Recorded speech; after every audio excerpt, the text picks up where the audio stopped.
So I think today would be really good for us to, again, have a look at initially the how of behavior. I think this is the one thing that, and for those who aren't on YouTube, again, you wouldn't have seen there's a phenomenal piece of imagery, which is an iceberg. And actually speaking about how the DISC assessment is the tip of the iceberg, which is what we see as individuals, and it's observable. And I think the danger can be when we just look at things one-dimensionally, we don't understand what's going on below the surface, but actually raising the awareness for an individual of, one, how they are behaviorally, but for also how other people observe your behavior is a really interesting thing. So as we move on to the behavior, I think people have heard us refer to the D, the I, the S, and the C in varying tones and in varying depth. It'd be great, Alan, if you could just give a quick synopsis of what the D, the I, the S, and the C really stand for. Oh, yeah, absolutely. I'd be glad to, Shiv. Just going to back up a little second here because it's very important. When we look at the profiles that we've used here on behaviours, on drivers, and on thinking styles, that is not a mistake that we've chosen them. And I'll tell you why. Because I've been involved in my corporate life. I've been in board level operations, board level HR. I've used probably every profile that there's been, you know, from 16PF, Hogan, Thomas International. They're all there, and they're all good in their own right, all great profiles. The reason we picked these ones in particular is because we have taken the original research from Marston, who's the daddy in terms of the behaviours, Spranger, who's the values, and a guy called Robert S. Hartman, who's the science behind how you think and make decisions. These are all documented, they're all there. We've taken these sciences and we've put them into our own world and actually increased the level of validity and reliability in these profiles. I need to tell the audience that because Jay Niblick, who's the CEO of Innermetrix, I mean, his brainchild was to get these in the marketplace, adding value and being different, and it's a phenomenal job. But I've worked with Jay the last 20 years in getting this to market and doing what we're doing. But it was our clients that said to us, individually, we're putting these profiles out, and they said, these are amazing profiles. Can you put them together? And that was done about 15 years ago. And we put that was ADV, the Advanced Insight was born. And we put them together. And what happened from there was that the synergy between each of these, there was a dynamic that we never thought possible. And they all made sense when you started looking at this iceberg principle on the displayed behaviours, what's below it, and then what's in the seabed. And when you look at the synergy between the three, there's other things that happen there. This is a living, breathing thing. This evolves and has been evolving the last 20 years with regards to what we're doing.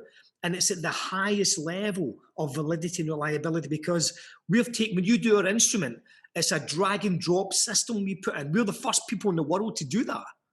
And which is really amazing to be that and say that. I'm really proud of that we've managed to do it because it increased the experience of the end user. It increased the validity and reliability of the product. That's the best in the marketplace right now, you know? And our own DISC model is very different because we've not just got 4 factors. We mentioned this earlier about the Fantastic Four. We've got 8 because we talk about the top and the bottom. The bottom areas are also talents, where in other areas of other DISC profiles and other providers, they don't look at it that way. And that's okay. We're perfectly okay with that. But we don't look at it that way because if someone's got a low deal, as in this example here, the first thing that person says to me is, why is that so low, Alan? I go, because it's brilliant. That's one of your talents. That's what you've got to then use in your world. And where you've got a low, can you make that high on a temporary basis? Yeah, you can. Your profile can go anywhere on an adapted level, anywhere. But the natural level, which is the colour stuff you're seeing in this chart just now, that's your natural behaviour, your natural talent, as we call it. Behaviourally, where your DISC model is. So even the lows and the highs, there's an individual situation going on, but there's also a combination of each of these factors that make up you as a human being behaviourally, if that makes sense. So this is important. I wanted to say that, sir, because it's important to understand that this is no mistake, having these 3 profiles together. It's very deliberate. And what's happened as a consequence is that people all around the world are enjoying the synergy that these three profiles together make for them as an individual and the corporation. It's phenomenal. And I'm always astounded. I've done thousands of feedbacks in my lifetime with Innermetrix, thousands, and everyone's different. Why? Because the individual sitting across from me is different. There'll be a nuance different from the last one that I need to pick up on. So it's not a one cap fits all, It's a difference in terms of what that means. Hope that made sense. But that's so. I digress. I transgress. I'm going to come back to this here. So the behaviours. Real quick in the top line. I mean, you've got this D, I, S, and C. These are all standing individually that mean certain things. Let's look at the D first. If you've got a very, very high D, stands for decisiveness in how you deal with tasks. What tasks you do. The very, very high Ds, they like to get things done in a very expedient way, extremely great problem solvers, having the ability to look at things and problem solve at a very high speed. People looking at a high D behaviourally might see them rushing about the office everywhere and they go, oh my God, that person's turning my head. How can they be so fast as this? And there's pros and cons. Of course, you've got the low D as well as a high D. But that really essentially is a task strand. If a high D's got to do something task-wise, you can bet your butchers, if I was in a team, if I was a manager of a team, I would get the high D's to start the project. They would definitely start it. There's not a problem. Whether they finish it all or not is a different thing. Some high D's might not finish everything, but they'll certainly get things going, great problem solvers, and start that train journey with regards to looking at just the task. Looking at the high I, interactiveness, gregarious, infectious, interaction, contact through people. This is all about this high I, If a high I walks into a room of people, you'll know they're there because they'll introduce themselves to everybody. They'll go and shake everybody's hand. That's a certain observable way that you can tell somebody's, I've got no qualms about meeting new people. I've got many, many friends. A low I going into a room full of people might not do that. They might just stand there, be at the back of the room and wait till people approach them. And they'll be maybe a bit cold or a bit aloof, maybe a bit awkward to start with until that relationship builds up. These are the two spectrums that are always going to be there. They're polar opposites with regards to what that is on the spectrum of highs and lows. But that's the high I and the low I. The S of anybody is a high S. And by the way, our studies on the European and the American market is 48% of the population are high S. So 1 in 2 people you meet, they'll be a high S. So you've got to understand what that means in terms of managing that or relationship with that. My wife's a high S, so I've got to know what this means. So you get all of this stuff that comes into it. The high S's, it stands for stability, steadiness, all of the stuff in terms of, and the stability is on everything. It can also be in people, There's a steady relationship, stability in relationships that they like, but there's also a stability and relationship to what they do with task, everything around the world. You name it, it's all there. There's a high-end security that they've got to have within their world. High S's are extremely resistant to change for change's sake. They can do change, but if the whys are not all explained, it can be problematic for them to say, I'm going to fully engage in that. There's another thing we talk about the high S's, which is called, it's almost like non-committal. It's like this passive-aggressive. You heard of that before, Shiv? This passive-aggressive where they choose to do nothing. And that can be very, very, that's more powerful than the D or the I. I mean, this is so powerful here. If you don't engage with the S in a way that's going to be meaningful for them to engage with you, then they'll do this passive aggressiveness and say, I'll do the minimum, but I'm not going to fully engage with that. And that can be extremely challenging if you're managing it, or for them, extremely rewarding because they'll have the power, Don't think a high S is an easy option. They are not. They're hard.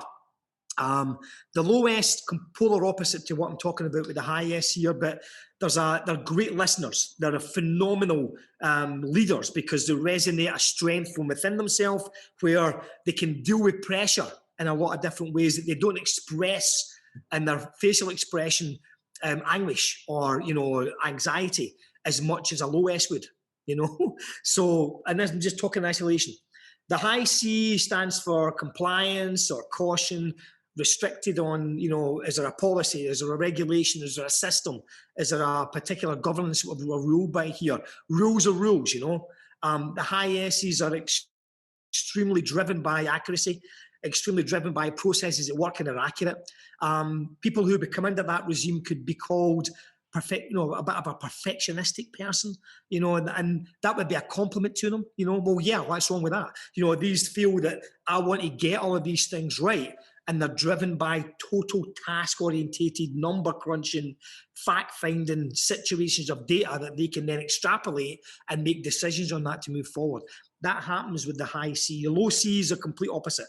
Radical in their approach to thinking outside the box, having risk, might take a few risks, you know. The high C might never take any risks that are going to be unfounded with regards to there's too much risk involved in that. We don't proceed with that until we do this.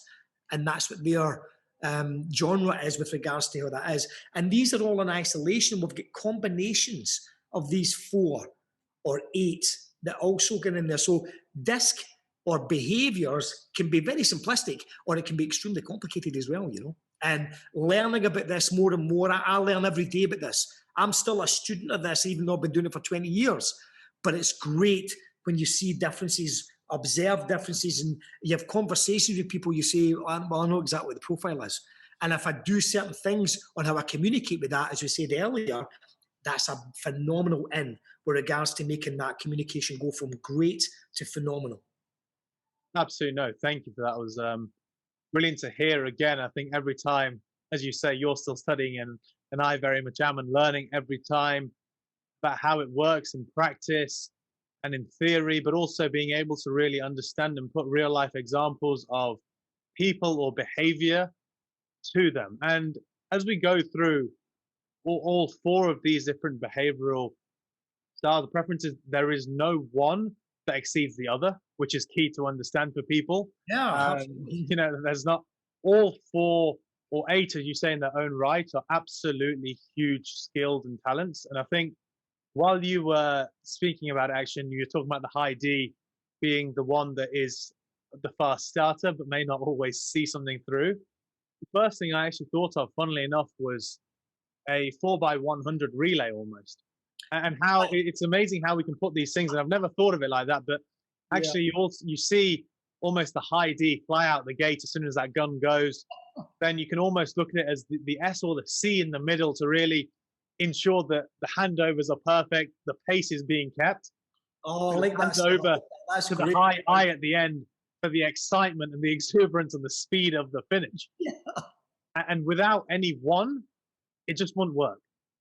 That's great. I like that. I love that. Definitely, yeah. And listen, everybody's a winner here in terms of the model we always have. You know, we get some people in business to say, well, if I'm not a high D, high I, low C, low S, I don't matter, right? No. You've got different management styles, and the person I'm looking at here, that's a real person. Their management style is more orientated towards, small groups of people, having high quality outputs, change mechanisms in place, making sure the structure's right. I'm going to then engage with certain people, but not a lot, and I'm going to do the task in a way that's going to be steadfast and methodical, and it's going to get ground and meat there. Does a low D achieve objectives and goals? Absolutely, but they'll just do it in their own way. So that's what I've just explained about this person's talents here, which is fantastic. And that's a leader in their own right. It could be the complete opposite, and they'll lead and manage in that way. And in between all the other things, there's actually 19,500 different profiles, Shiv, in the Marston's work and in Innermetrix work. 19. Why am I telling you that? Not one is good, bad, worse, better. You know, it's just who you are. It's accepting who you are in terms of the talents behaviourally and using that in your world to make it work. And you can adapt your behaviour. And listen, it's not an ideal world sometimes, so you need to adapt your behaviour to get where you want to go, communication-wise, and getting people on board. So you adapt your behaviour. And then when you plug back in again to say, I'm into my normal stuff here, then that's great. If you adapt your behaviour all the time, you could be in the wrong job because it's requiring so much energy to pull you in the opposite direction. Give you a perfect example of that.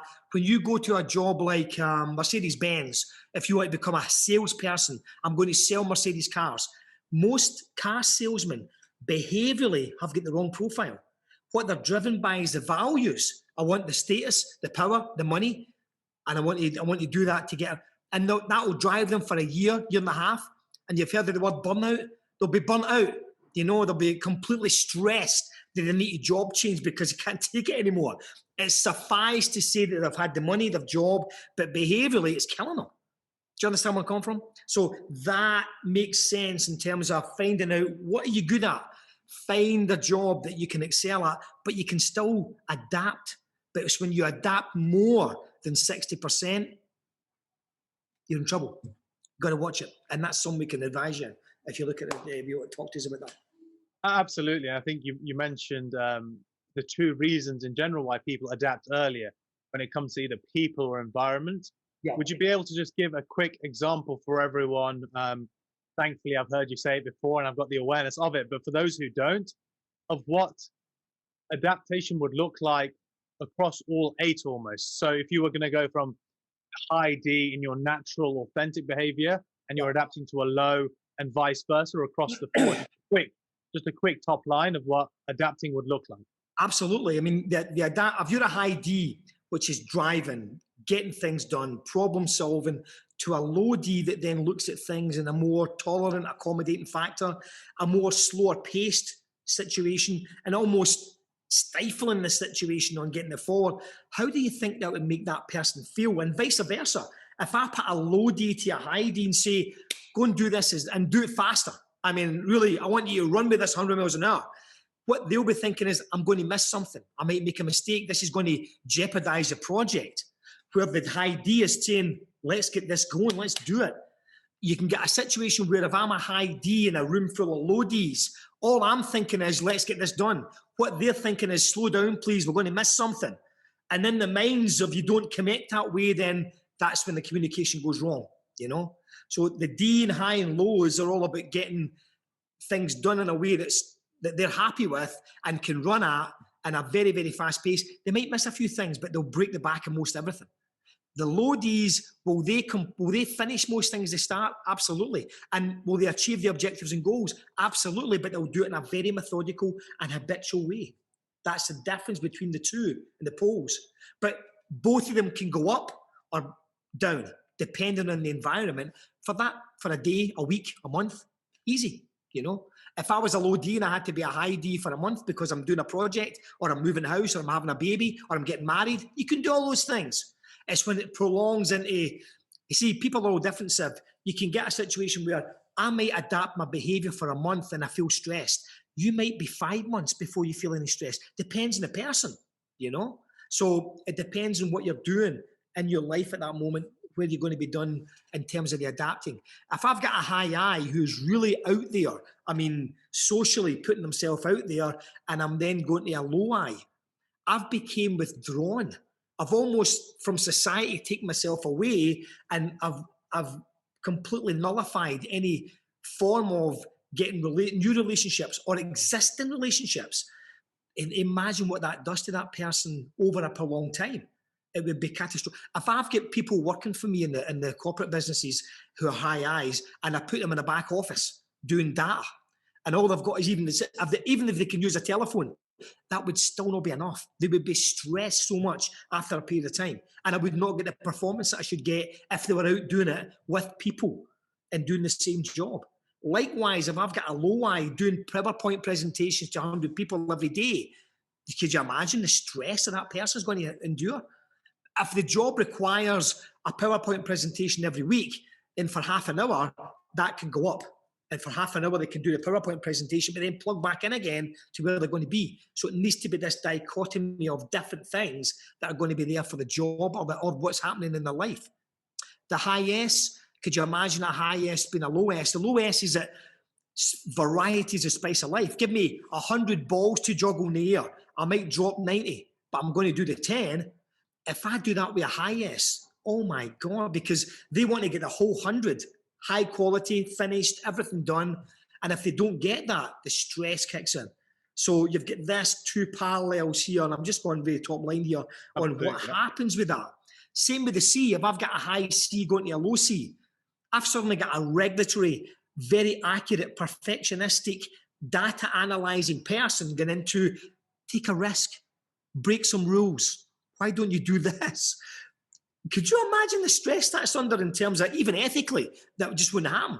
And I'm talking to someone who's a low C, going to, I need you to cross the T's, dot the I's, go through all those contracts, get them up to date. And of course he can do it, but it's exhausting. So it exhausts people. So this energy is expended and it will not be as good as somebody who's really talented at that, you know? And that's why when we use behaviours for teams, we can look at how do you high performance teams? You'll be given the jobs to the certain people who's got phenomenal talent in those areas. That's what you do. That's one of the ways to get high performance teams, rather than giving it as a performance area to say, I know you really don't like this and you're no good at it, we're going to do it. That's not the way to get high performance. You with me? That's the way for development to get the individual performance, but for team performance, a bit different. So that's, you know, a 10-second view about adapted behaviour. There's more in it, but it's a great question and it's a very poignant area in terms of the DISC behaviours, because you're going to adapt your behaviour most of the time. Even looking at this slide here, you've got somebody who's a 99S and they've dropped to a 60S on an adapted level. That's called a spike in our world, and that can cause some issues if it's been there a long time for that person. How are you feeling? How can we get through this? What can we do to get that back on track? And when they get back on track, plug back in again, it goes back up to the high S, everything's good, you know? So I apologise, I went on a bit long there, Siv, but that's some of the things that come in when you're doing adapted, you know? Great, no, and I want to capture something before I just speak on that you said right at the beginning about the ability to, or someone's ability to tolerate or willingness to tolerate something for different periods of time. Now, the interesting for everyone to know and understand, because it wouldn't surprise me if the high S's and high C's at this point are sat there thinking, doesn't mean I want to tolerate it. And I think that's a really important thing. The D's and the I's will often tell us, but just because the S's and the C's are tolerant for longer does not mean that there isn't internal turmoil for them. And I just wanted to catch that for the people there too. Oh, absolutely, yeah. Thanks for bringing it up, because it's the same feeling they'll have inside. They'll just not express it as vocally, you know, as the D and the I, you know, from there. But when they need to, it's like a line in the sand. When they need to do it, boy, they will do it.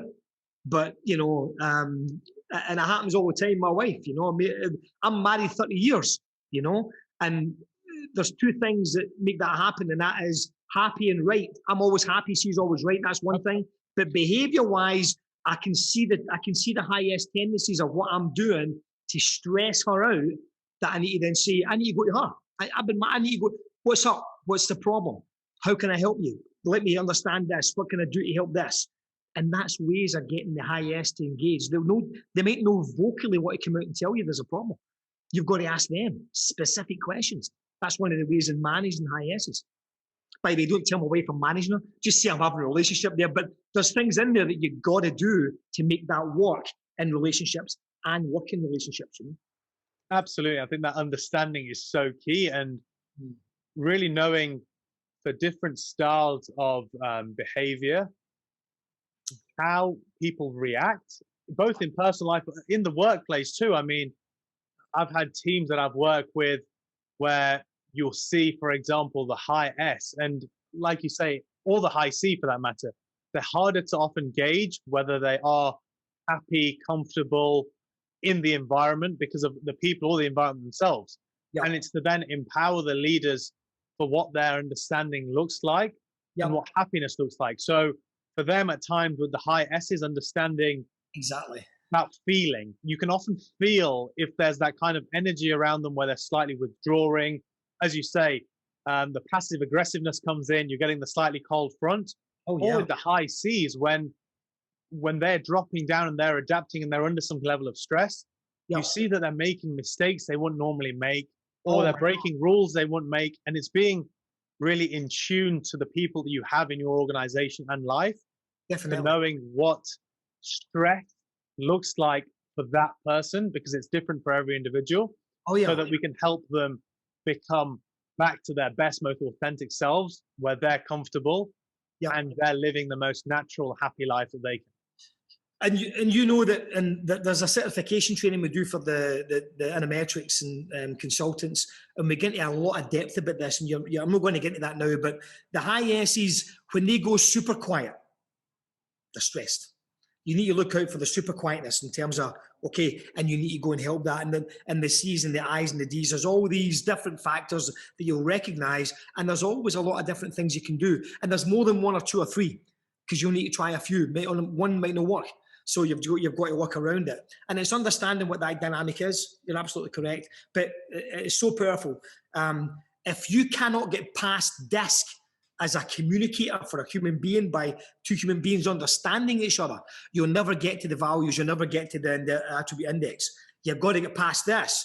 So this is a test, from there. Absolutely. And I mean, if I'm listening now, I'm thinking, right, great. I've got an understanding of, the D, the I, the S, and the C, and what a high looks like, what a low looks like.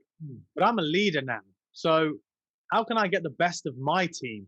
What do I do? How can I do it? A big thing for me is, right, I'm having people back. As you say, it is the new normal. There's more challenges than ever. There's more change. Yeah. Please, Alan, how can I motivate my team? Well, the first thing you've got to do is understanding yourself. That's number one, getting your talents and stuff all there. And then, do you really understand your team? I mean, so your individual team members. So, because you might be managing the team with one idea that maybe will work for some of them, but not them all. So each person might have a difference of how they want to be communicated to and how they've been motivated. What I mean by that is, when we talk about values the next time, is that how do you recognize and reward people within business? Well, the values do that in a way that's never been done before.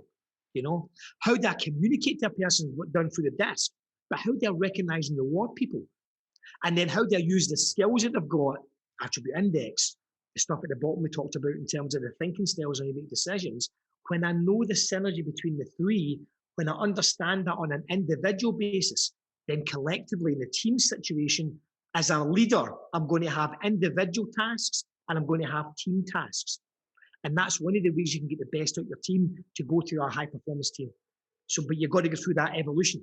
You've got to understand each of body's individual needs of how they need to be communicated to and then motivated in a way that's going to be giving them recognition and reward. Some people don't want money. I know it's a hard thing to say. Some people they don't need the recognition of giving money, which is, hey, listen, it pays the bills, pays the water. Of course it does. But it's not a true fulfillment. It could be totally helping other people to a better life. That could be, it's an altruistic value. And more that's increasing in the world. But more and more of that could be that, how can you make my job and what I do make a difference to other people? That'd be fantastic, very altruistic. And we can talk more about that in the values, but on the pure behavioural side, how do I then communicate that in a way that's going to be meaningful, add value to the individual, and then add value to them as a team and a high performance team? Do you know what I mean?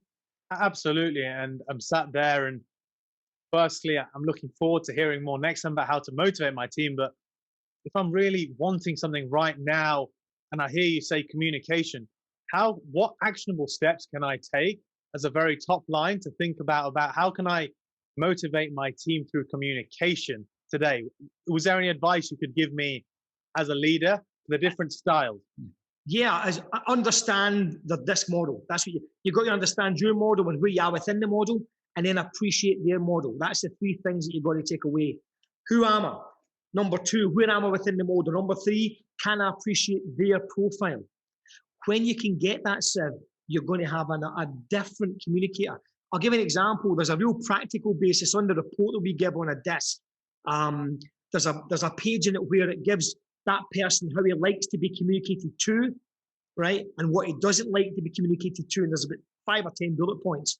The leaders and managers that I've done some training with have taken that page, blown it up to ME5, stuck it on the front door and said to the staff, read this before you come into the office. Because you've got a laugh and a bit of funnies, but the staff go, wow, I never realized when I do that, you got upset with that. I understand why I'm upsetting you now. And things start to change. When you give profiles that are meaningful and add value, you don't even need to tell them to share it. It happens virally. It happens the way it normally happens, because you go, if I show you mine, will you show me yours? That's what happens in the workplace. And they start giving these you know, and then you start doing coaching and training on it and bring this heightened awareness of getting the performance. That's where it's at, you know. Absolutely. I mean, I've got a lot of questions, but the first one on top of my mind, if I'm listening, is how can we learn more? How can I get more for me and my team? In terms of behavior. Yes, yeah, and just in terms of understanding knowledge, because I'm starting to understand the power and the knowledge and what the emotional intelligence and that added emotional intelligence will give me for myself, but the team. So how can I find out more, and where can I go to find more?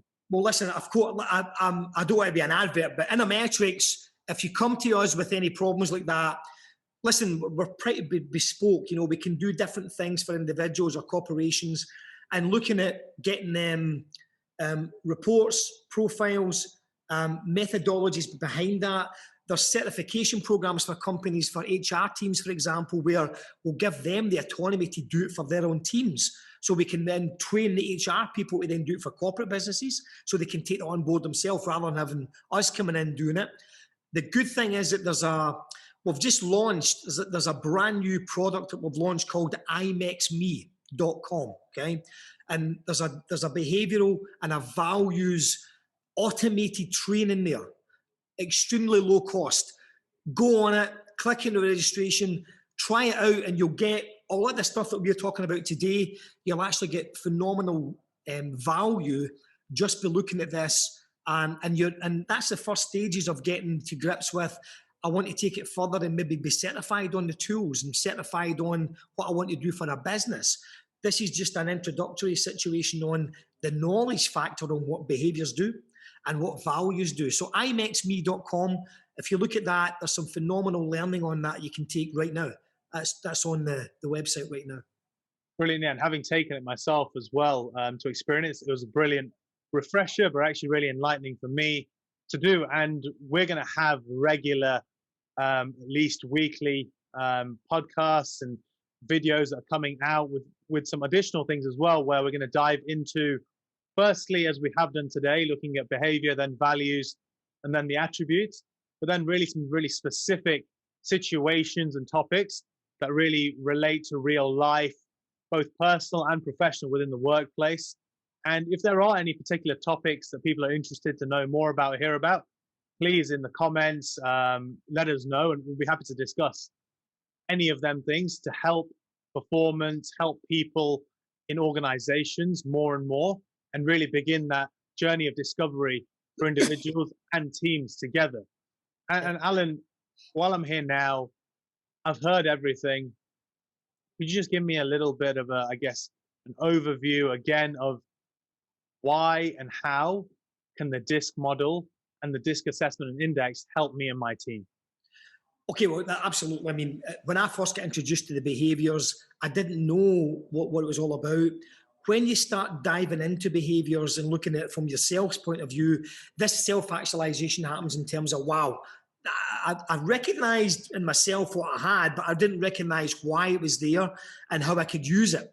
So the first thing you got to do is listen, in terms of the DISC profile, if you want to visit the website, which is, innermetrix.co.uk, or certainly visit Shiv in terms of his channel here. If you want a DISC profile, just to start, I'll give you one free of charge, okay? My bad. Shiv, I'm giving things away. I can't. This is my high altruistic value. I'm used to it, absolutely. And we'll discuss that next time and why, absolutely. So take a DISC profile on us, look at your talents. If you need advice, you need some methodologies behind what it's saying about it, we're not too happy to look at that for you, no problem. Take that, understand what it means to yourself, take all the learnings from it, because it's a working document. You can actually use it for your life and your job, right? It's an amazing document. Take that with our compliments, and then talk to us, come back to us, keep learning through this channel here. And Shiv, thank you so much for putting this stuff together, this program. I'm only too delighted to get this out. I want to try and make this as informative, value-driven for the end user as possible. And it would be great to have your questions on what you want me to talk about, rather than me just going on or Shiv just going on about certain things.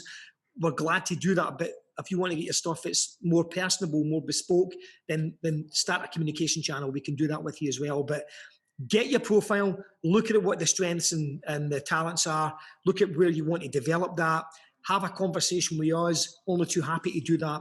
And we will change your life. We will change your life regarding what that means. So that's definitely something we could do for you. So please take that up. Shiv will give you all the details in the bottom of this Zoom call here. Get in touch with us and go from there. So definitely look forward to meeting you in person, you know. Absolutely. And I know you're a man of the people. I know you're always giving more. I know. Can you just give us one gem or little nugget of information when it comes to just behaviors that we can take away and put into action? I think it's been brilliant. Thank you for sharing everything you have. I know there's going to be so much more to come. There's years of wisdom to come out, knowledge. Thank you for your energy. I think people who will see it will definitely see why you are so magnetic and why you would have had frustrations about not being in front of people currently. And I think people will hear that too. You have no idea how I've missed traveling and meeting new people, because that's what I do for my life, you know. But so it's always good to do this and get some feedback. But listen, the only thing I'll say is that the appreciation factor, take this from the desk, okay? If you can appreciate other people why they're different, if you can appreciate people why they're suddenly getting results that you maybe don't get because you don't understand you, fix that. Understand you, understand we are within the model, and appreciate other people's profile in a way that you never thought possible. When you start doing that, this wave of a transcendent communication that you never thought possible before comes in. And I urge you to find that out, urge you to do something about it. Stay positive, you know, about everything. And certainly now with the coronavirus, it's easy for me to say that, very hard to do, you know. I used to say, stay positive, test negative. So keep that in mind when you're going forward. We've got a game changer in the vaccine.